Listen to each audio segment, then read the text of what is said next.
बिस्मिल्लाहिर्रहमानिर्रहीम। टेस्टी। जी हाँ, आज हम बनाएंगे बहुत ही टेस्टी और बहुत ही हेल्दी कद्दू का रायता।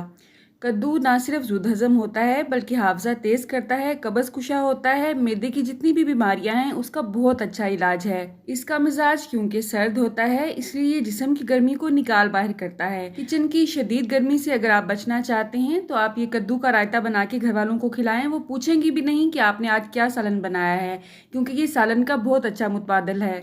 कद्दू ना सिर्फ बीपी को नॉर्मल करता है बल्कि कोलेस्ट्रॉल को भी नॉर्मल करता है, कुव्वत मुदाफ़ियत को बढ़ाता है। तो ये तो थे इसके फ़वाइद। इसके नुकसानात क्या हो सकते हैं वो भी आज की इस वीडियो में आप जानेंगे। तो चलें आज की इस रेसिपी का आगाज़ इस दुआ के साथ करते हैं कि अल्लाह आप सबका दस्तरखान सजाए रखे और हम सबको सेहत और ईमान का रिज़्क अता फरमाए।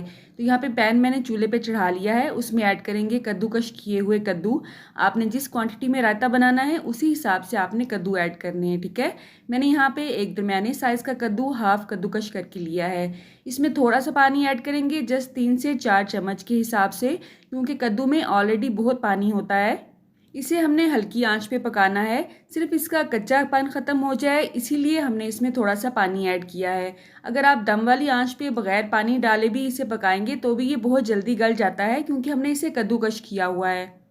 यही रेसिपी आप पेठा कद्दू से भी बना सकते हैं, लंबे वाले कद्दू से और गोल वाले कद्दू से सबसे बना सकते हैं और सबकी अफादियत भी एक जैसी ही है। कद्दू खाना सुन्नत रसूल भी है। अक्सर बच्चे कद्दू नहीं खाते हैं, अगर आप कद्दू का रायता बना के उन्हें देंगे तो इंशाल्लाह वो बहुत शौक से खाएंगे। इसके अलावा नमकीन कद्दू की रेसिपी आपको मेरे चैनल पर मिल जाएगी, उसका लिंक आपको डिस्क्रिप्शन बॉक्स में मैं दे दूंगी। अगर वो बना के आप बच्चों को देंगे तो इंशाल्लाह बच्चे फरमाइश से आपसे बनवाएंगे, क्योंकि उस रेसिपी में हमने सुरख मिर्च का इस्तेमाल नहीं किया है, तो बच्चे बहुत आसानी के साथ और मज़े के साथ उसे खा लेते हैं। तो कद्दू अल्हम्दुलिल्लाह हमारे अच्छी तरह से गल चुके थे। उसके बाद हमने उसे ठंडा कर लेना है। अगर आप गरम गरम कद्दू ही रायते में डालेंगे तो दही जो है वो मज़ीद खट्टा हो जाएगा और जो टेस्ट है रायते का वो बिल्कुल चेंज हो जाएगा। तो आपने इसे ठंडा करके ही रायते में ऐड करना है। तो यहाँ पे कद्दू ठंडे हो चुके थे, उसे हमने बाउल में ऐड कर लिया है। इसके अलावा इसमें लेंगे टमाटर, थोड़ी सी सब्ज़ मिर्च और प्याज, बारीक बारीक से चॉप करके आपने ये तीनों चीज़ें लेनी हैं। टमाटर का छिलका भी मैंने रिमूव कर लिया है और जो मोटे वाले बीज थे वो भी मैंने रिमूव कर लिए हैं, क्योंकि वो हमारी किडनी के लिए बिल्कुल भी अच्छे नहीं होते हैं। इसमें हमने ऐड करनी है काली मिर्च, टेस्ट के हिसाब से आपने ऐड करनी है, बहुत ज़्यादा मैं ऐड नहीं करूँगी क्योंकि इसमें हमने ऑलरेडी सब्ज़ मिर्च भी ऐड की है। सब्ज़ मिर्च भी मैदे के लिए बहुत अच्छी होती है। टेस्ट के हिसाब से आपने इसमें नमक ऐड करना है। पिंक साल्ट सेहत के लिए बहुत अच्छा होता है। यहाँ पे मेरे पास फ्रीज़ की हुई सब्ज़ चटनी होती है जिसमें हमने धनिया, पुदीना, थोड़ा सा लहसुन और सब्ज़ मिर्च ऐड करके ग्राइंड किया होता है। ये है घर का बना हुआ दही। अल्हम्दुलिल्लाह इसकी बहुत सी रेसिपीज़ मैं आपके साथ पहले भी शेयर कर चुकी हूँ। पिछले ही दिनों लस्सी की रेसिपी मैंने आपके साथ शेयर की थी, उसमें मैंने आपको बताया था कि गर्मी में आपने किस तरह से परफेक्ट दही को जमाना है। तो तमाम अज्जा में डालने से पहले आपने दही को अच्छी तरह से फेंट लेना है ताकि इसमें कोई भी गुठली बाकी ना रहे और मिक्सिंग में आसानी हो। अच्छी तरह से मिक्स करने के बाद आप देख सकते हैं इसका किस तरह का टेक्सचर है। अगर आप इसको ज़्यादा पतला रखना चाहते हैं तो आप इसमें दही की क्वांटिटी को ज़्यादा कर सकते हैं, ठीक है। आप इसमें शिमला मिर्च ऐड कर सकते हैं, खीरे भी ऐड कर सकते हैं, या यूं कहें जो चीज़ आपके घर वालों को पसंद है वो ऐड कर लें, जो चीज़ नहीं पसंद करते हैं वो आप उसे स्किप कर सकते हैं। इसका कोई भी रूल एंड रेगुलेशन नहीं है। तो अल्हम्दुलिल्लाह बगैर किसी मेहनत के झटपट से हमने ये रायता रेडी कर लिया है। आप इसे रोटी के साथ भी सर्व कर सकते हैं और चावलों के साथ भी सर्व कर सकते हैं। मेरे ख्याल में इसके बाद आपको सालन बनाने की ज़रूरत नहीं पड़ेगी अगर आप हेल्दी खाना पसंद करते हैं। 1 किलो कद्दू या आधा किलो कद्दू अगर आप एक ही दफ़ा कद्दूकश करके उबाल के रख लेते हैं तो हफ्ता भर के लिए वो फ्रिज में बिल्कुल ठीक रहते हैं, इन्हें कुछ भी नहीं होता है। जब भी आपका रायता खाने का मूड हो आपने उन उबले हुए कद्दूओं को यूज़ करना है, अपनी पसंद से वेजिटेबल्स को ऐड करना है और आपका रायता रेडी हो जाता है। हर चीज़ की ज़्यादती बुरी होती है, अगर आप ज़्यादा कंज्यूम करेंगे इसे तो आपके पेट में गैस भी हो सकती है। तो आपने इसे मुतदल अंदाज में यूज़ करना है। आप कहाँ से और किस सिटी से मेरी वीडियोस को वॉच करते हैं कमेंट बॉक्स में अगर आप मुझे बताएंगे तो मेरे लिए कि नाम से कम नहीं होगा। अल्लाह आप सबको सेहत और ईमान का रिस्क अता फरमाए और हम सब के रिस्क में कसरत से ज़्यादा बरकत और आसानी अता फरमाए।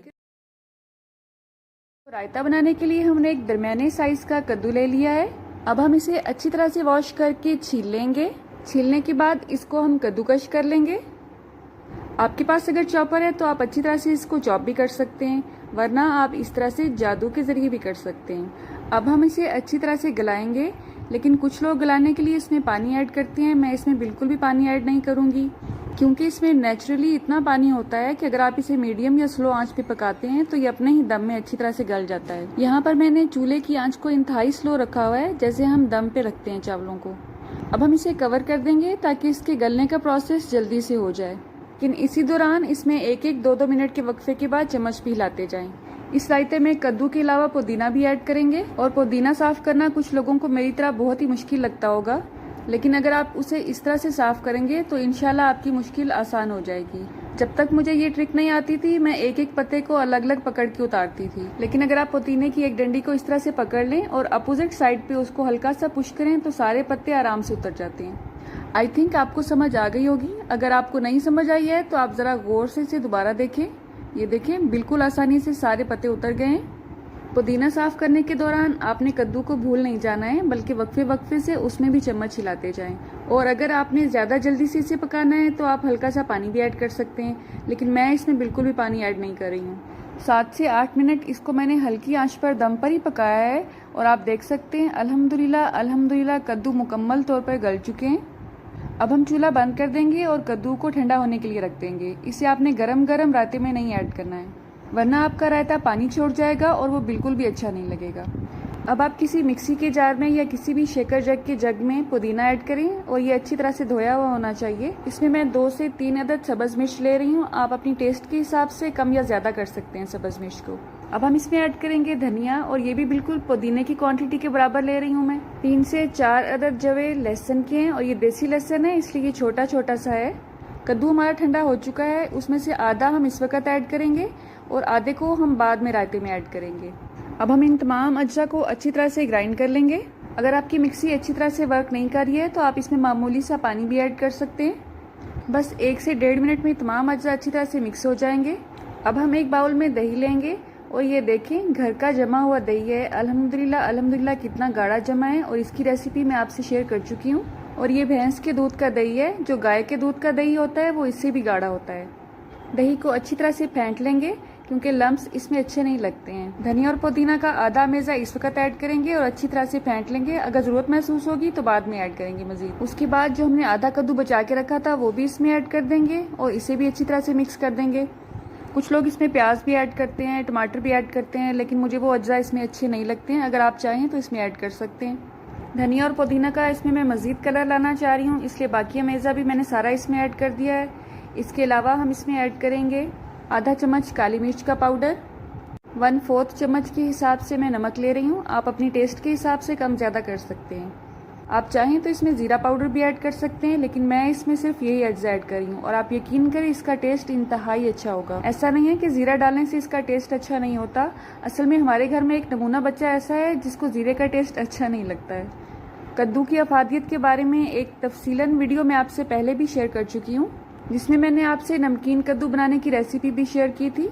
उस वीडियो का लिंक मैं आपको वीडियो के एंड पर दूंगी। और अगर आपको मेरी ये हेल्दी एफर्ट ज़रा सी भी अच्छी लगी हो तो प्लीज़ इस वीडियो को उन लोगों से ज़रूर शेयर कीजिएगा जो कि नई नई डिशेस सीखने के शौकीन हैं। अल्लाह आप सबका दस्तरखान सजाए रखे और हम सबको सेहत और ईमान का रिज़्क अता फरमाए।